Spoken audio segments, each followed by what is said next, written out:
பார்த்தாக வேண்டும். அப்போ ஏற்கனவே பிஜேபி போன தேர்தலில் வச்சிருக்கக்கூடிய சீட்சினுடைய எண்ணிக்கையும் இப்போ இந்த தேர்தலில் இந்தியா கூட்டணி எங்கெங்கே அதை வீழ்த்த வேண்டும் அப்படின்றது ரொம்ப ரொம்ப முக்கியம். அந்த வகையில் பார்க்கும் பொழுது நம்ம யூபி, பீகார் போன்ற இடங்களை தாண்டி மிக முக்கியமான ஒரு 4 மாநிலங்கள் ஃபோக்கஸ் பண்ணப்படுகிறது. மேற்கு வங்காளம், ஒடிசா, கர்நாடகா, மகாராஷ்டிரா. இப்போ இந்த இடங்கள்லாம் போன தேர்தலில் பிஜேபி அதிகப்படியான இடங்களை வென்றிருந்தது. அதிகப்படியான இடங்கள் அப்படின்னும் பொழுது மொத்த தொகுதிகளை பார்க்கும்பொழுது 156 தொகுதி வருது அப்படின்ட்டு வச்சிங்க. அதில் கிட்டத்தட்ட 120க்கும் மேற்பட்ட தொகுதிகளை பிஜேபி இப்போ கைவசமாக வச்சிருக்கு. அப்போ இவர்கள் 400 தொகுதியை பிடிப்பதற்கான காரணம் அடிப்படையில் யூபி போன்ற இடங்களாக இருந்தாலும் அதனை இன்க்ரீஸ் பண்ணக்கூடிய இடங்களாக இந்த மாநிலங்கள் இருந்து கொண்டிருக்கிறது.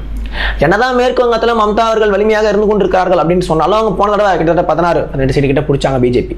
இப்போ இந்த தேர்தலில் அதனை வீழ்த்த வேண்டிய அவசியம் என்பது உள்ளது. அது ரொம்ப ரொம்ப முக்கியம். மம்தா அவர்கள் காங்கிரஸோட நான் சேர மாட்டேன் அப்படின்ட்டு ஒரு பக்கம் சொல்லிட்டே இருக்காங்க. இன்னொரு பக்கம் மம்தாவிற்கு எதிரான ஒரு அலையை மேற்கு வங்கத்தில் அவர் வந்து கிரியேட் பண்ணிக்கிட்டே இருக்காங்க பிஜேபி சார்ந்தவர்கள். ஏன்னா இங்கே திரிணாமுல் காங்கிரஸ் கட்சியை சேர்ந்தவரை கைது பண்ணியிருக்காங்க பாலியல் குற்றச்சாட்டில், நில அபகரிப்பு வழக்கில் அப்படின்ட்டு. அப்போ அந்த இடத்த இன்னும் இந்தியா கூட்டணி ஃபோக்கஸ் பண்ண வேண்டிய ஒரு நிலை என்பது இருந்து கொண்டிருக்கிறது. இப்போ அந்த இடத்த ஒரு 16லேருந்து 18 இடத்த பிஜேபி வச்சிருக்காங்க அப்படின்றத பொறுத்து இப்போ கம்யூனிஸ்டும் காங்கிரஸும் இணைந்துள்ள நிலையில் அந்த இடத்தை இன்னும் வீழ்த்துவதற்கான சாத்தியங்கள் அதிகப்படியாக உள்ளது. அதே வகையில் ஒடிசாவை நம்ம எடுத்துக்கிட்டோம் அப்படின்னு பார்த்தீங்கன்னா நவீன் பட்நாயக் அங்கே ஒரு மிகச்சிறந்த ஒரு ஆட்சியை நடத்தி கொண்டிருக்கிறார். அந்த இடத்த அவர் கொஞ்சம் இதுவாக இருக்கார் அப்படின்ட்டு பார்க்கலாம். அப்போ அப்படின்னும் பொழுது நவீன் பட்நாயக்குடன் இவர் வந்து சேர்ந்துட்டாங்க அப்படின்ட்டு வச்சிங்களேன், பிஜேபி அதற்கான பேச்சுவார்த்தையில் ஈடுபட்டு கொண்டிருக்கிறது. அப்போ அந்த இடத்த சேர்ந்துட்டாங்கன்னா இந்தியா கூட்டணி என்ன பண்ணும் அப்படின்ற ஒரு கேள்வி இருக்குது. இப்போ அந்த இடத்த இந்தியா கூட்டணி மிக முக்கியமான நடவடிக்கைகளில் ஈடுபட வேண்டிய தேவை என்பது உள்ளது. ஏன்னா நம்ம அப்படி தான் பார்க்கணும். ஒடிசா எல்லாத்தையும் நம்ம வெறும் யூபிஏ நம்ம பார்க்கக்கூடிய சேனல்கள்லாம் வந்து யூபிஏ வந்து டார்கெட் பண்ணிட்டு இருக்காங்க. இல்லை யூபியை தவிர்த்து பக்கத்தில் பீகார் போன்ற இடங்களை மட்டும்தான் பேசிட்டு இருக்காங்களே ஒழிய யூபியில் இத்தனை எம்எல்ஏ அமைஞ்சாங்க அப்படி இப்படின்ட்டு அதை இன்க்ரீஸ் பண்ணக்கூடிய இடங்களை தடுக்க வேண்டிய மிக முக்கியமான ஒரு வேலை இந்தியா கூட்டணிக்கு இருக்கு. சரிங்களா? அதையும் நம்ம பேசி ஆக வேண்டும்.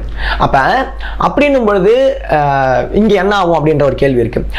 கர்நாடகா நம்ம வந்து சொல்ல தேவையில்ல. கர்நாடகாவில் போன தடவை வந்து பிஜேபி சீட் பெற்றாங்க, இல்லைன்னு சொல்லலை. ஆனால் இந்த தடவை அந்த இடத்த வந்து எந்த அளவுக்கு சித்தராமையாவும் சிவகுமார் அவர்களும் செயல்பட்டு கொண்டிருக்கிறார்கள் அப்படின்றது தெரியுது.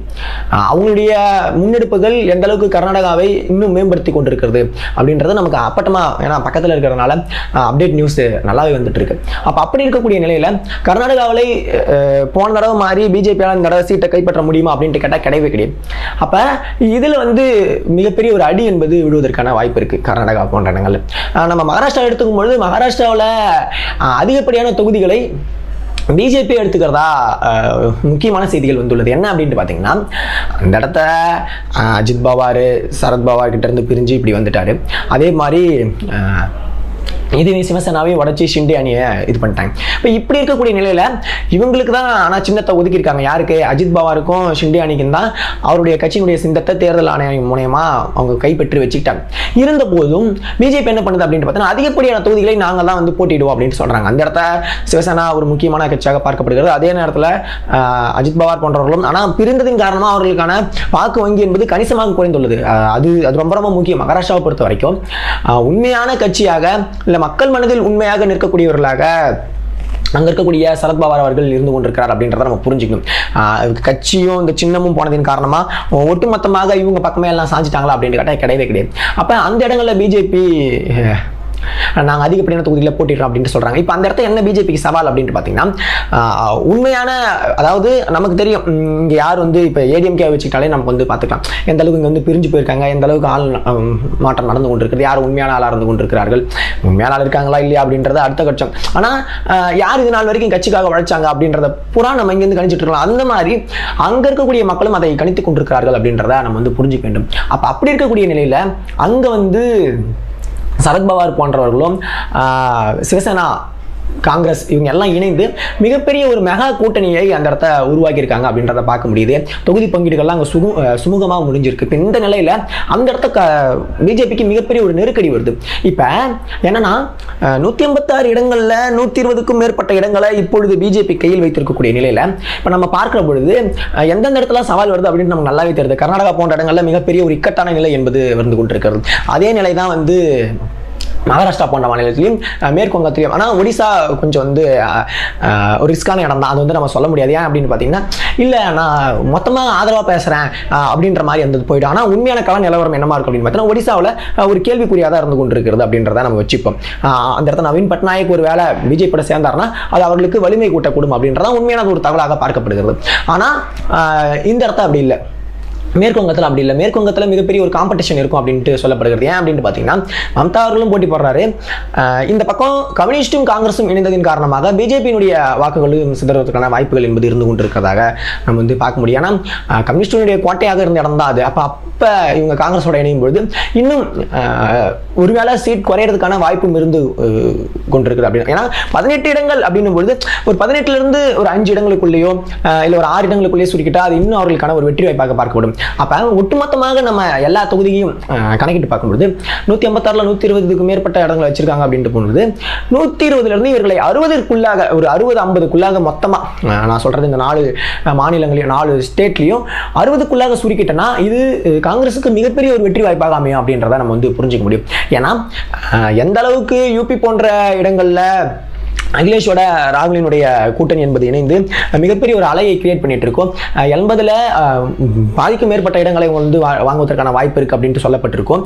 அதே போல இந்த இன்க்ரீஸ் பண்ணக்கூடிய இடங்களையும் அவர்கள் கணிசமாக குறைத்து விட்டார்கள் என்றால் பிஜேபியால மொத்தமாகவே வர முடியாது அப்படின்றத நம்மளால பார்க்க முடியுது. ரொம்ப ரொம்ப முக்கியமான தரவாக இந்த தரவுகள் வந்து பார்க்கப்படுகிறது. ஏன் அப்படின்னு பார்த்தீங்கன்னா, எல்லா கட்சிக்குள்ளேயும் வந்து உட்கட்டமாக எல்லா இடத்தையும் ஒரு கணிப்பு மாதிரி நடத்துவாங்க. இவங்களாம் வந்து சர்வே வெளியிடுறாங்களா, அது மட்டுமல்லாது எல்லா கட்சியுமே அது எந்த கட்சியாக இருந்தாலும் சரி அவர்களுக்குள்ள ஒரு டீம் வச்சு எந்த நேரத்தில் நமக்கான வாய்ப்புகள் இருக்குது, எந்த நேரத்தில் வாய்ப்புகள் இல்லை, எந்த நேரத்தை நம்ம இன்னும் அதிகமாக ஃபோக்கஸ் பண்ண வேண்டியுள்ளது, எந்தெந்த இடத்த எந்த மாதிரி தேர்தல் யுக்திகளை கொடுக்க வேண்டியிருக்கு அப்படின்றத அவங்க வந்து நடத்துவாங்க. அப்படி பார்க்கும் பொழுது இந்த 4 மாநிலங்கள் மிக முக்கியமான ஒரு பங்கு வகிக்கின்றன அப்படின்றத நம்ம பார்க்க முடியுது. அந்த வகையில் இதோட சேர்ந்தது என்ன அப்படின்ட்டு பார்த்தீங்கன்னா, தேர்தல் வாக்குறுதிகள் ராகுல் காந்தி அவர்கள் மிக முக்கியமாக இளைஞர்களை முன்வைத்து அவர்கள் வடிவமைத்துள்ளார் அப்படின்ட்டு சொல்லலாம். என்ன அப்படின்ட்டு பார்த்தீங்கன்னா, எப்படி ஜெர்மன் போன்ற இடங்கள்ல அதாவது அயல் நாடுகளில் படித்து முடித்துவிட்டு வேலை இல்லாமல் இளைஞர்கள் இருக்கிறார்களோ அவர்களுக்கு தொழில் பயிற்சி என்பது அளிக்கப்படுகிறது. அந்த மாதிரி இங்கே இருக்கக்கூடிய டிப்ளமோ டிகிரி எந்த மாணவர்களாக இருந்தாலும் சரி அவர்களுக்கு தொழில் பயிற்சி என்பது அளிக்கப்பட வேண்டும் அப்படின்ட்டு அவர் சொல்லியிருக்காரு, அளிக்கப்படும் அப்படின்ட்டு சொல்லியிருக்காரு. அது மட்டுமல்லாது தொழிற்பயிற்சியோடு கூடிய ஆண்டுக்கு 1 லட்சம் ரூபாய் நாங்கள் வந்து மாணவர்களுக்கு தரோம் அப்படின்ட்டும் சொல்லியிருக்காரு. ஏன் அப்படின்ட்டு பார்த்தீங்கன்னா, இன்றைய காலகட்டத்தில் மாணவர்களுக்கான வேலை வாய்ப்பின்மை என்பது அதிகரித்து கொண்டிருக்கிறது. அதே நேரத்தில் படித்த வேலை கிடைக்காம இல்லை வேலையே கிடைக்காம எவ்வளோ இளைஞர்கள் இன்னும் சொல்ல போனோம் அப்படின்ட்டு பார்த்தீங்கன்னா மதுவுக்கும் போதைப் பொருளுக்கும் அடிமையாகி செல்வதை இந்த நாடு தினந்தோறும் சந்தித்து கொண்டிருக்கிறது. தினந்தோறும் செய்தித்தாள்களிலும் நியூஸ் பேப்பர்லையும் எல்லா இடத்தையும் வந்து பார்த்துக்கிட்டே இருக்கோம். அதோடைய ஒரு விளைவாக தான் நம்ம வந்து பாண்டிச்சேரியை நம்ம வந்து கருத்தில் கொள்ள வேண்டும். அப்போ இந்த சமூகத்தை ஒரு ஏற்றம் நிறைந்த சமூகமாக மாற்ற வேண்டும், இல்லை ஒரு முற்போக்கான சமூகமாக மாற்ற வேண்டும். இதை கொண்டு இந்த இளைஞர்களை கொண்டு மிகப்பெரிய ஒரு தொழில் புரட்சியை உருவாக்க வேண்டும் அப்படின்ற அடிப்படையில் ராகுல் காந்தியினுடைய இந்த ஒரு மிக முக்கியமான முன்னெடுப்பை நம்ம பார்க்க வேண்டியுள்ளது, இந்த திட்டத்தை பார்க்க வேண்டியுள்ளது.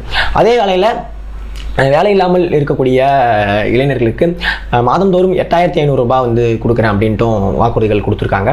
இந்த திட்டம் மிக முக்கியமாக வட இந்திய பகுதியில் இருக்கக்கூடிய இளைஞர்களை கவர்ந்துள்ளது அப்படின்ட்டு சொல்லலாம். ஏன் அப்படின்ட்டு பார்த்தீங்கன்னா, அந்த இடத்த தான் வந்து இந்த அக்னிபாத் போன்ற திட்டங்களாலே இளைஞர்கள் மிகப்பெரிய அளவில் காண்டில் இருக்காங்க அப்படின்ட்டு சொல்லலாம். ஏன்னா 4ல் ஒரு வீரருக்கு தான் வந்து நிரந்தர பணியிடம் அப்படின்னும் போது மீறி 3 வீரர்களுக்கு என்ன கேள்விக்குறி அப்படின்றது வருது. அப்போ உழைப்பு இருக்கிற வரைக்கும் நீங்கள் எங்களுடைய உழைப்பை எடுத்துக்குவீங்க, அதுக்கப்புறம் நாங்கள் திரும்பி வந்துட்டு எங்களுக்கான பணியிடங்கள் என்னவா இருக்குது, எங்களுக்கான வேலை வாய்ப்பு என்னவா இருக்குது அப்படின்ற ஒரு கேள்வி வருது. இப்போ எதுவுமே இல்லாத பொழுது தான் அவர்கள் இராணுவத்தில் சேர்ந்து கொண்டிருக்கிறார்கள். ஏன்னா ஒரு தொழில்துறை சார்ந்த மிகப்பெரிய ஒரு முன்னெடுப்புகள் வட மாநிலங்களில் எதையுமே இவர்கள் மேம்படுத்தவில்லை இல்லை செயல்படுத்தவில்லை அப்படின்னு சொல்லலாம். அதற்கான முன்னெடுப்பாக ராகுல் காந்தி அவர்கள் இதை முன்னெடுத்துள்ளார். அதே வேளையில் விவசாயிகள் போராட்டம் டெல்லியில் நடைபெற்றுக் கொண்டிருக்கக்கூடிய நிலையில் விவசாயிகளுக்கான குறைந்தபட்ச ஆதார விலையை நாங்கள் நிர்ணயம் செய்து தருவோம் அப்படின்ட்டு சொல்லியிருக்காரு. இது ரொம்ப ரொம்ப ஒரு முக்கியமான ஒரு விஷயமாக பார்க்கப்படுகிறது. ஏன் அப்படின்ட்டு கேட்டால் நாடு முழுவதும் இருக்கக்கூடிய விவசாயிகள் எல்லாம் ஒன்று திரண்டு அந்த இடத்துல டெல்லியில் போராடிட்டு கொண்டிருக்கும் நிலையில் அவங்களுக்கு எந்த விதமான ஒரு பதிலுமே இந்த அரசு சொல்ல மாட்டேங்குது, பேச்சுவார்த்தை நடத்துது. ஆனால் அவருடைய கோரிக்கையை நிறைவேற்ற மாட்டேங்குது. அப்போ அதனுடைய அடிப்படையில் காங்கிரஸ் கட்சி என்ன சொல்லுது அப்படின்ட்டு பார்த்தீங்கன்னா, இல்லை இந்தியா கூட்டணி என்ன சொல்லுது அப்படின்னு பார்த்தீங்கன்னா, இதெல்லாம் நாங்கள் உங்களுக்கு செஞ்சு தரோம். இந்த அளவுக்கு இந்த நாடு சென்று கொண்டிருப்பதற்கு காரணம் இந்த மோடி அரசு தான். இந்த மோடி அரசு விழுவதற்கு இந்த சித்தாந்தத்தை நீங்கள் கையில் எடுக்க வேண்டும் அப்படின்ட்டு சொல்கிறாங்க. அப்போ இதோட இணைந்தது இன்னொன்று என்ன அப்படின்ட்டு பார்த்தீங்கன்னா, கவர்மெண்ட் ஜாப்ஸ் என்னதான் பேசிட்டு இருந்தாலும் கவர்மெண்ட் ஜாப்ஸ் இன்னும் ஃபுல் பண்ணப்படாமல் இருக்குது. அதுவும் சென்ட்ரல் கவர்மெண்ட் ஜாப்ஸ் கிட்டத்தட்ட 30 லட்சம் பணியிடங்கள் காலியாக உள்ளன. அந்த 30 லட்சம் பணியிடங்களுக்கும் நாங்கள் ஆட்சிக்கு வந்த பின்பு தேர்வு நடத்தி அதில் தேர்வர்களை எல்லாருமே நிர்ணயம் செய்வோம். அதற்கான அறிவிப்புகளையும் நாங்கள் வெளியிடுவோம். எப்போ அதாவது இன்னும் சொல்லலாம் அப்படின்னு பார்த்தீங்கன்னா, வட மாநிலங்களில் தேர்வு அப்படின்ட்டு தேர்வை நடத்திடுறாங்க. அதுக்கப்புறம் வினாத்தாள் கசிஞ்சுது அப்படின்ட்டு தேர்வு ஒத்தி வச்சிடறாங்க, இல்லை ரத்து பண்ணிடுறாங்க. அந்த தேர்வு செல்லாது அப்படின்ட்டு அறிவிச்சிடறாங்க. அதன் பின்பு மறுபடியும் நடத்துகிறாங்க. இப்போ இது போன்ற நடவடிக்கைகளில் ஈடுபடாமல் நாங்கள் கரெக்டான ஒழுங்கான ஒரு முறையில் தேர்வை நடத்துவோம். அது மட்டுமல்லாது அதற்கான அறிவிப்புகளையும் நாங்கள் எப்பப்போ அறிவிப்போம், அதற்கான பணியிடங்களை எப்போ நிரப்புவோம் அப்படின்ற டேட் மொத்த கொண்டு நாங்கள் சொல்லிடுவோம். எல்லாமே ஒரு திட்டமிடப்பட்ட ஒரு செயலாக இருக்கும் அப்படின்ட்டு அவங்க சொல்லியிருக்காங்க. இதே வேலையில் நான் ஃபர்ஸ்டே சொன்ன பார்த்தீங்களா, இந்த தேர்வு வினாத்தாள் கசிவு. அப்போ இது தொடர்பான எதனா வந்துச்சு அப்படின்ட்டு பார்த்தீங்கன்னா, அதற்கு விண்ணப்பதாரர்களுக்கு நஷ்ட ஈடு வழங்கப்படும் அப்படின்ட்டு சொல்லியிருக்காரு. இது நம்ம ஏற்கனவே நம்மளுடைய சேனலில் இது குறித்து பேசியிருக்கோம். அப்போ நம்ம எதிர்பார்க்கப்பட்ட மிக முக்கியமான ஒரு 5 திட்டங்களை ராகுல் காந்தி அவர்கள் காங்கிரஸ் கட்சியினுடைய இதிலிருந்து வெளியிட்டிருக்காரு. இதை தயாரித்தவர் ப. சிதம்பரம் முன்னாள் அமைச்சர் இருக்காரு பார்த்தீங்களா, அவர் போன்றவர், சசி தரூர், இவங்க எல்லாம் இணைஞ்சு தான் இதை மிக முக்கியமான இந்த ஐடியாலஜியை கிரியேட் பண்ணியிருக்காங்க அப்படின்னு சொல்லலாம். ஏன் நான் ஐடியாலஜி அப்படின்ட்டு சொல்கிறேன் அப்படின்ட்டு பார்த்தீங்கன்னா, இந்த திட்டங்களை ஐடியாலஜி மூலமாக தான் மேம்படுத்த முடியும். இந்த ஐடியாலஜி தான் இன்னொரு ஐடியாலஜியை ஒழிக்க முடியும். இந்த ஐடியாலஜி தான் இப்போ இந்த நாட்டிற்கு தேவை. இந்த சித்தாந்தம் தான் இனிவரும் காலங்களில் செயல்படக்கூடிய ஒன்றாக இருக்கும் அப்படின்றதான் ராகுல் காந்தியினுடைய வாதமாக இருக்குது. அதனுடைய தான் நான் சொன்னேன். ரொம்ப ரொம்ப முக்கியமாக எதிர்பார்க்கப்படக்கூடியது. இன்னொரு ஆங்கிளில் நம்ம பார்க்கும்பொழுது நம்ம எஸ்பிஐனுடைய இதுவை பேசி ஆகணும். ஏன் அப்படின்ட்டு பார்த்தீங்கன்னா, எஸ்பிஐ நாங்கள் ஜூன் 30 தரோம். அதாவது தேர்தலெலாம் நடந்து முடிஞ்ச அப்புறம் தேர்தல் பத்திரங்கள் தொடர்பான அனைத்து விஷயங்களையும் நாங்கள் தருகிறோம் அப்படின்ட்டு சொல்லியிருக்காங்க. இப்போ இதற்கு பிரசாந்த் பூஷன் அவர் என்ன பண்ணியிருக்காரு அப்படின்ட்டு பார்த்தீங்கன்னா, நீதிமன்ற அவமதிப்பு வழக்கு தொடுத்திருக்காரு. எதன் காரணமாக அப்படின்ட்டு பார்த்தீங்கன்னா, ஒரு நீதிமன்றம் நீ 6ஆம் தேதிக்குள்ளே இந்த தேர்தல் பத்திரங்கள் தொடர்பான அனைத்து விதமான தரவுகளையும் கொடுங்க அப்படின்ட்டு சொல்லியிருக்கு. அப்போ அதை மதிக்காமல் நீங்கள் நாங்கள் அதுக்கப்புறம் தரோம் அப்படின்ட்டு அன்னைக்கு சொன்னீங்கன்னா அதற்கான நியாயம் என்னவா இருக்குது? அப்போ இது உச்சநீதிமன்றத்தை அவமதிக்கக்கூடிய செயலாக தானே இருக்குது அப்படின்ட்டு அவர் வழக்கு தொடர்ந்திருக்காரு. இப்போ இந்த வழக்கு ஏற்றுக்கொள்ளப்படுமா அப்படின்ட்டு எல்லாரும் எதிர்பார்த்து கொண்டிருந்த நிலையில் உச்சநீதிமன்ற நீதிபதி சந்திரசூட் என்ன சொல்லியிருக்காரு அப்படின்ட்டு பார்த்தீங்கன்னா, மிக முக்கியமான ஒரு வாதத்தை வெளியிட்டிருக்கிறார். அதாவது இவர்களுக்கான டேட் வரும்ல, அதே டேட்டோட எஸ்பிஐக்கான டேட்டு நாங்கள் கால அவகாசம் கோர்றோம் அப்படின்ட்டு. அப்போ இவங்களுக்கான டேட் என்னைக்கோ அதே டேட் அன்னைக்கு இந்த வழக்கும் சேர்த்து விசாரிக்கப்படும் அப்படின்ட்டு சொல்லியிருக்காரு. அந்த வழக்கு என்னைக்கு அப்படின்ட்டு பார்த்தீங்கன்னா 11ஆம் தேதி. 11ஆம் தேதி இந்த நீதிமன்ற அவமதிப்பு வழக்கின் காரணமாக எஸ்பிஐக்கு மிகப்பெரிய ஒரு நெருக்கடி வருவதற்கான வாய்ப்பும் இருந்து கொண்டிருக்கிறது. ஏன் அப்படின்ட்டு பார்த்தீங்கன்னா, வங்கியில் பணியாற்றக்கூடியவர்கள் இல்லை பணியாற்றியவர்கள் மிக முக்கியமாக பொருளாதார நிபுணர்கள் சொல்வது என்ன அப்படின்ட்டு பார்த்தீங்கன்னா, இதெல்லாம் ஒரு விஷயமே கிடையாது. ஒரு நாளே தேவைப்படாது. ஒரு நாளுக்குள்ளே இந்த தேர்தல் பத்திரங்கள் தொடர்பான அனைத்து விவரங்களையும் சேகரித்து எஸ்பிஐ வெளியிடலாம். இன்னும் நம்ம சு வெங்கடேசன் எம்பி கலாச்சி தள்ளியிருந்தார். சந்திரா இங்கேருந்து நீங்கள் ராக்கெட்லாம் விடுறீங்க, இத்தனை நாளுக்குள்ளே விட்டுறீங்க, ஆனால் இந்த தேர்தல் பத்திரங்களை உங்களுக்கு கொடுக்கறதுக்கு இத்தனை நாள் ஆகுமா அப்படின்ட்டு கலாச்சி போட்டிருந்தார். அப்போ இது என்னவா இருக்குது? ஒரு அப்பட்டமான ஒரு முறைகேடாக எல்லா மக்களும் அறிந்து கொள்ளக்கூடிய ஒரு முறைகேடாக இருக்கக்கூடிய நிலையில் உச்சநீதிமன்றத்தினுடைய தீர்ப்பு என்னவா இருக்கும் அப்படின்ட்டு எதிர்பார்க்கப்படுகிறது. சந்திரசூட் அவர்கள் என்ன சொல்ல போகிறார் அப்படின்ட்டு மிக முக்கியமாக அவருக்கு கெடு வச்சிருக்காரு அப்படின்னு சொல்லலாம். அப்போ எஸ்பிஐ என்ன பண்ண போகுது அப்படின்றதையும் பொறுத்து பார்ப்போம். உங்களுடைய கருத்துக்கள் என்னவா இருக்குது அப்படின்றத நம்மளுடைய கமெண்ட் செக்ஷனில் கமெண்ட் பண்ணுங்கள். தொடர்ந்து இணைந்திருங்கள். நிறைய பேசுவோம், நிறைய விவாதிப்போம். உங்கள் நண்பர்களுக்கும் ஷேர் பண்ணுங்கள். நம்ம சேனலை சப்ஸ்கிரைப் பண்ணிடுங்க. நன்றி, வணக்கம்.